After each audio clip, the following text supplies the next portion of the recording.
it's a mobile,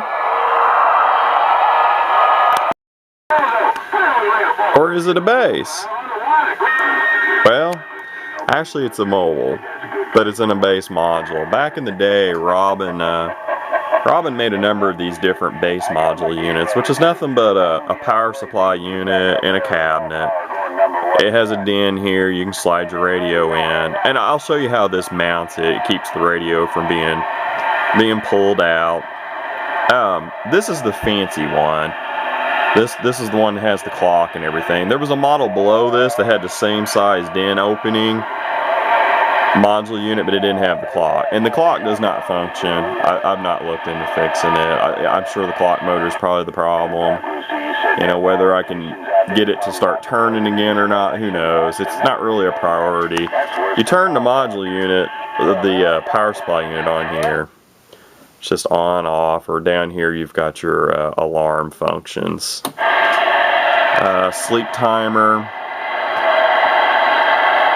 something I'm not going to use, and there's where your sleep time set. This knob, I don't know if you can tell. Yeah, maybe will if my camera could ever focus. It was broken. I bought this online, got it off of eBay, and the seller did not. Well, let's just say the seller didn't package it very well, and that knob got snapped. The knob was broke in two back here, and the shaft, the metal shaft, was bent over. I was worried about breaking that metal shaft, but I was actually able to straighten it up enough, and I just crazy glued the knob back together.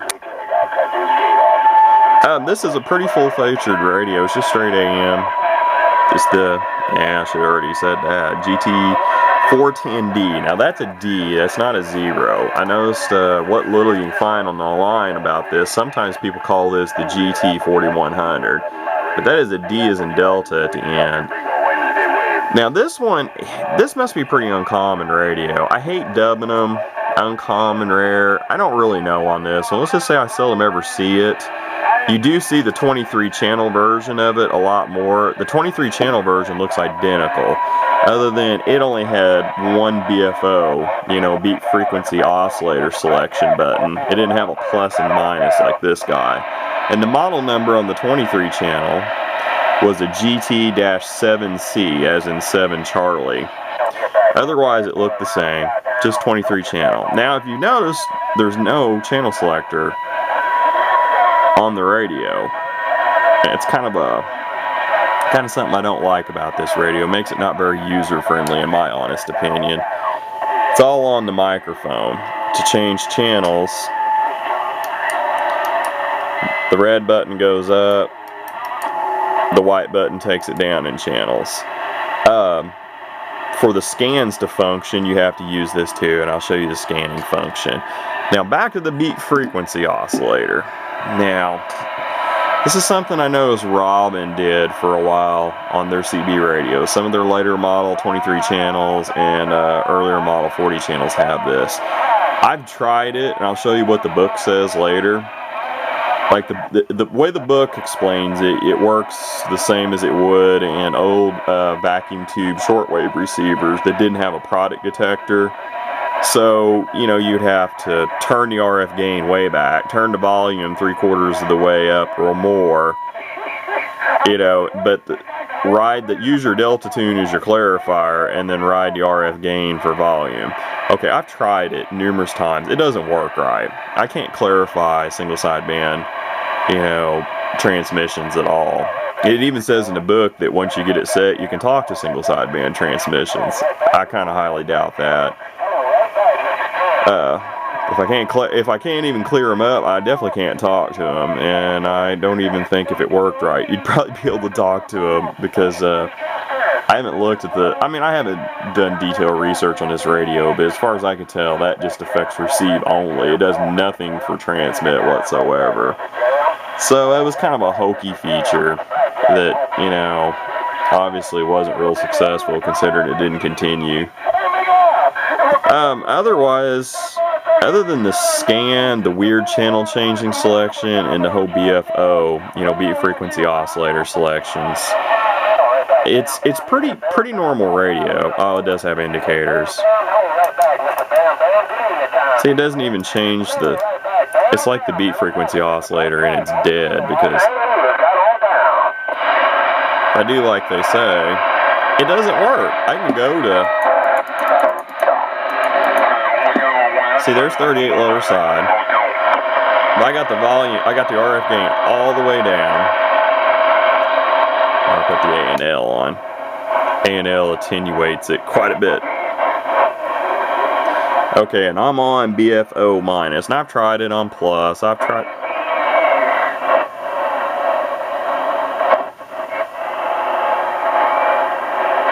And yes, I have tried it turning it real slow. I've tried it with a little RF gain up. I've tried it every which way you can think of. I've tried it on plus.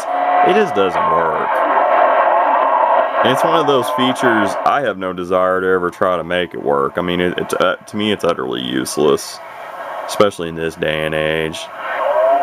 Just if you want to do single sideband, get a single sideband radio.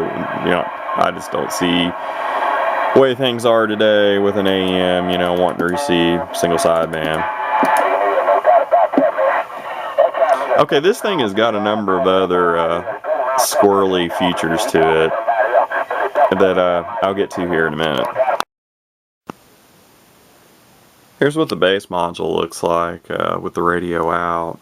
I couldn't remember what the model number was. It's an SX-12. There's another one, like I said, it looks like this, but it doesn't have the clock. Probably, it may not be quite as wide either. I don't remember if it has a speaker where the clock is or what. I've seen it a few times and I just don't remember the details. It's an SX-7. Now you gotta be careful. Robyn made some that have different sizes of this DIN opening. I don't know if they made 2 or 3 different size varieties. I know there's at least 2. You know, there was some smaller, you know, chassis radios, so they made a module. I don't remember what its SX, you know, number is, but it's not quite as big for the smaller, you know, Robyn mobiles. I'm sorry, but this thing won't fit on my bench with my Panasonic receiver up here. I can't slide it all the way in, so I can't exactly like give you the best shot in the world of it. It's basically, she's plywood with kind of a laminate stuck on, you know, wood grain looking finish. It's actually kind of heavily built, you know, fairly heavily built. Openings in the back, of course, is the SO239 connector. There's the power connector. It goes over the power supplies on this side. There's the clock mechanism. Right, that's as good as it's going to get. I'm not taking this guy apart. So, you know, camera inside, that's about all you get. And it's got felt strips on these plywood standoffs, and that's what it, you know, slides in on. I might put a little more felt on it. I haven't. It's not something I'm going to be using much. I mean, I picked this up real inexpensively. I just thought it was cool. It's not something. It's more of a collectible curiosity and not something I'm really going to be using. You're stuck with that microphone for the most part because you got to, well, unless you come up with another one with channel changing buttons, and that's the type of mic plug that it uses. Notice there's a center pin as well, so that's a little bit of an odd deal. So that really limits you what you can use microphone wise. But okay, let's get back to the radio. Okay, I fibbed. A little bit more video of the power supply module unit. This is the back side of the side, you know, with the power supply in it. Uses this, the radio and the power supply module both use this 2-pin power, you know, 2-pin 13.8, you know, volt DC power connector. Has an extra 2-prong 110 AC socket on the back of it. There's the cutouts for the radio. I've got the radio just sitting up above here to kind of show that. You know, this cutout's to allow you to get to the 12 volt or 13.8 volt connector. This one's allow you to access everything on the back. And this radio's got some unusual features. I guess I'll go ahead and get into that now. There's a PA-CB, which is what I had it on when I demonstrated it just briefly. CB off, I don't understand that. I want to play with this here in a little bit and see what happens. The manual doesn't elaborate on this stuff. I don't understand why the selection is there for that. CB intercom, I'm not sure. I don't know what's different between it and PA. I'm a little baffled by that, and I don't really remember. I'll look in the manual, but I don't remember it going into any type of detail on that either. A little bit of word of warning on these 2-pin power connectors some vintage radios used. They're not all the same polarity. There's a notch that acts as a key, and you notice as we face the notch on this one that the Robyn uses, positives on the left, negatives on the right. I've got another one here. This one is for different radios, because notice with the key facing towards me, it's the opposite. Negative is on the left. Be very careful. I mean, some vintage radios can do reverse polarity. They were designed that way, but many are not. So, you know, careful before you use these. Make sure that you got the right polarity connector for your radio. I guess these videos are probably easy for some people to make. I probably just make them overcomplicated, but I'm always making mistakes. I forgot to mention, you know, what holds this guy in here. Well, you know, so there's a threaded hole in the back of the radio. You know, so there's a hole there, and you can tell where something's been tightened up to it. It's just basically a bracket knob is all it is. It's probably 5mm, maybe 6mm. I've not really checked. It's a 5 or 6mm bracket knob. So, oop, just dropped it too. So when you slide the radio in here, you screw that, you know, you go through this hole and screw it into there, tighten it up, and that keeps the radio from coming out.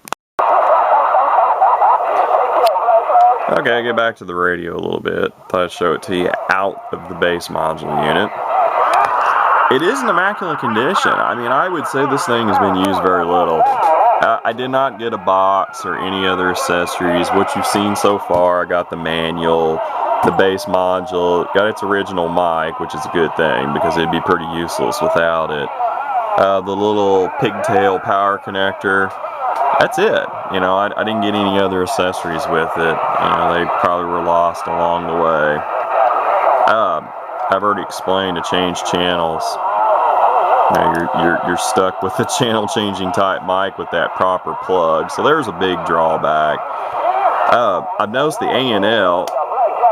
You don't really notice on the strong stations, but weaker. Let's go somewhere. That's the other thing that's weird. You think red would decrease one channel, but it actually takes it up a channel. And Skips is just really going strong. I'm on Central Daylight Savings Time. It's getting pretty close to 6 p.m. It's a few minutes before.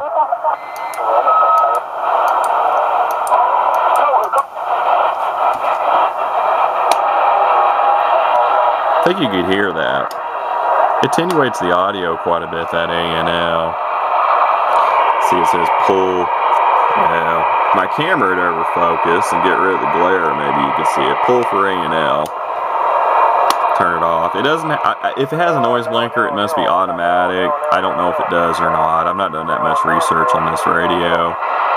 I've already explained the whole weird BFO deal. It doesn't work.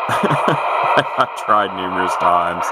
It's got CVPA and intercom on-off. Now, I'll explore the intercom on-off here in a minute because I'm not really sure what that does. I'm going to look at the manual a little bit closer. The meters are cool. You know, there was a lot of Robyn radios back in this area that had these meters. But, you know, it's pretty cool looking mobile. I mean, it's some pretty large meters for one of these guys. It's no powerhouse. It doesn't sound very good, in my opinion, with the stock hand mic either. Audio. See, on the PAL starts doing a breaking its back to do 10 watts peak. I'd say she's bone stock. This radio's probably never had the covers off. It's got an RX lamp. It's got a TX lamp. It does have SWR function. Okay, you pull out to calibrate. This is going to be difficult because I don't have camera on tripod.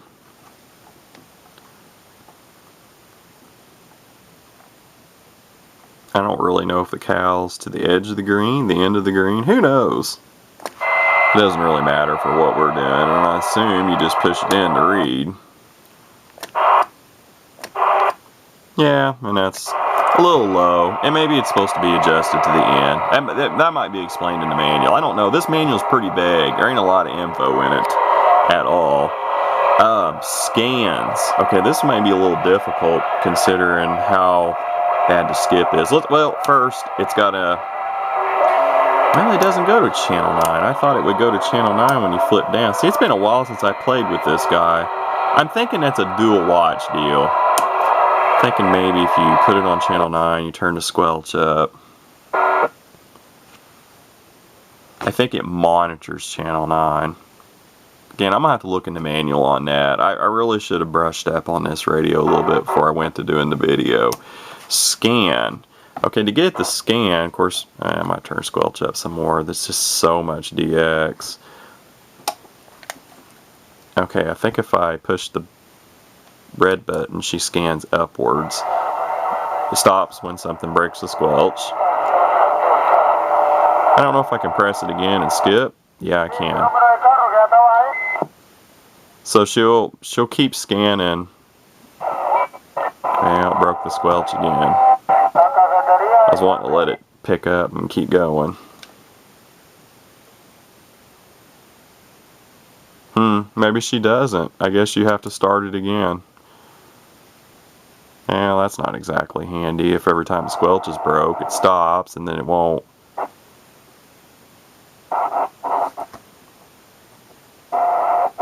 Yeah, it keeps breaking the squelch. But it looks like it doesn't pick up automatically. To go the other way on scan, you just press the white button. She'll scan the reverse direction.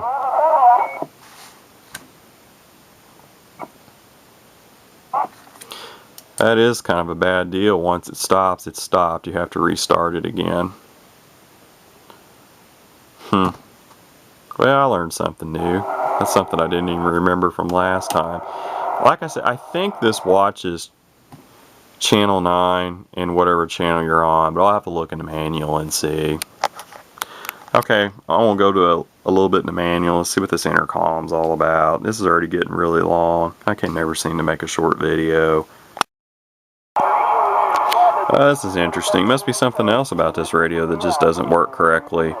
Because it goes in, you know, here on the manual, talks about the channel selector switch. You know, you got to do it via the mic, blah, blah, blah, blah. And center position, you know, which is where we are because it's got 3 positions. You know, you change the channels via the mic. But then it goes on, when you push down the toggle switch on the front of the set, channel will automatically be changed to channel 9. This automatically, it should say returns. The grammar is really bad in this, this manual. You can tell it wasn't written here in the US, or I don't think it was. Automatically return to center position when you release the switch. Well, yeah, it's that night, ain't it? Hey, DBI, it's that night. It's 44 night. I know, and I ain't talking about 44 ounces of beer either, Ken Bigger. It's 40. I can't, it doesn't seem to work. Even squelched. That function doesn't work on this set. I don't know if it's just mine or it didn't work on the majority of them or what. The other odd little deal that I've already mentioned is the exclusive BFO design will permit this transceiver to receive SSB stations and in fact talk with these SSB stations. It is necessary to first push the BFO switch and then turn the volume control. See, I don't even explain, you know, when you need BFO minus or BFO plus. See, a lot of these radios that had this from Robyn only had a BFO. They didn't have a plus and minus selection. Okay, then it gets on, turn the volume control about 3/4 of the way. I'm assuming that meant the way up. I know this more so from, you know, being familiar with shortwave, you know, older shortwave receiver sets. Then actually regulate the volume of the incoming station with the RF gain control. Move the delta tune carefully back and forth until stations are understandable. Well, I've tried it carefully, I've tried it fast, I've tried it everything in between and every which way. It doesn't work. Kind of a, just kind of an odd feature. Doesn't work on mine, maybe it works on some others. The CB intercom, you know, I haven't even read this yet, so you're getting to see it at the same time I am, and it's probably boring the heck out of everybody. This feature for intercom is an exclusive idea only found on Robyn transceivers. Okay. Push the CB intercom switch in for intercom operation. Turn the volume up so you can hear the person at the intercom speaker by keying the mic and speaking into it. The person at the intercom speaker will be able to hear you. Oh, okay, I understand now. So basically it's more like a PA, but you know, but it was, I guess it maybe has more power output than like a normal, you know, PA function.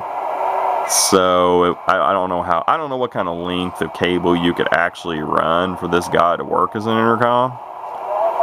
But yeah, that's kind of interesting. It's just another just odd feature of it.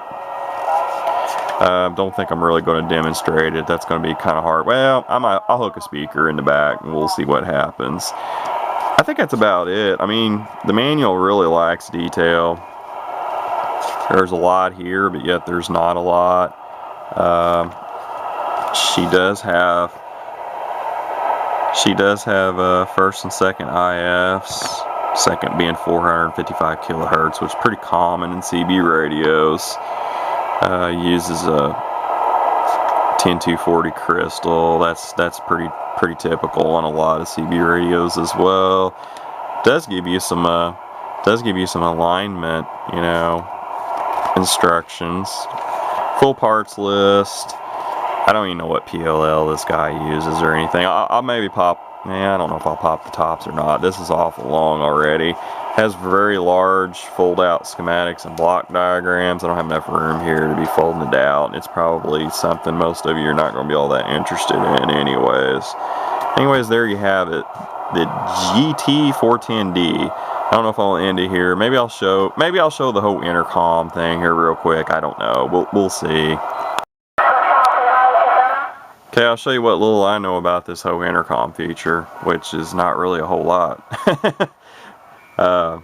Intercom on off. Yeah, controls are a bit scratchy. It really just mainly works as a PA system. I don't quite understand why it's supposed to be intercom. It's not like I can talk back through. I guess if you had a, well, I guess the deal is if you had an intercom speaker hooked to it that had a actual little TX deal. I don't know. I don't know much about intercoms. So I guess if you had the right type of intercom speaker on the other end, I've just got my Duquesne, you know, PA speaker on it. I guess you would be able to just talk back to this guy. But all happens is, now this guy controls the talk volume on this intercom. Audio. Well, now I can't hear myself. A second ago I did this and audio test. Okay. Yeah, this control's a little dirty too. Audio test 1, 2, 3. Audio. Well, it's not like I can talk back from the other end, but anyways, there's that. Right as it is now, it's just a PA. But this mic audio does control the volume. Notice you can't hear myself near as well. And if I turn it down all the way, it's nothing there. Can't remember if this guy controls anything in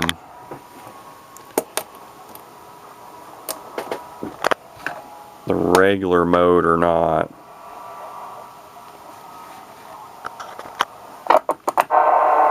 The switch is giving me all kinds of grief. No, I wonder if it acts as a mic gain now. I'm gonna turn it all the way down. Oh, my battery! Audio test 1, 2, 3. Audio test.